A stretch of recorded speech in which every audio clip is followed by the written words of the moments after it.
হযরত আব্দুল্লাহ ইবনে আব্বাস রাদিয়াল্লাহু তাআলা আনহু হতে বর্ণিত, তিনি বলেন, রাসূলুল্লাহ সাল্লাল্লাহু আলাইহি ওয়াসাল্লাম ইরশাদ করেছেন, হে মানব মণ্ডলী, আল্লাহ তাআলা তোমাদের উপরে হজ ফরজ করেছেন।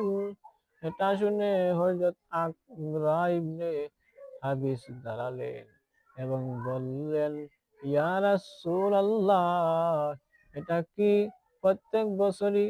রাসূল সাল্লাল্লাহু আলাইহি সাল্লাম বললেন, যদি আমি হ্যাঁ বলতাম তবে তা প্রত্যেক বছর ফরজ হয়ে যেত, আর যদি ফরজ হয়ে যেত তোমরা সম্পাদন করতে না এবং করতে সমর্থ হতো না।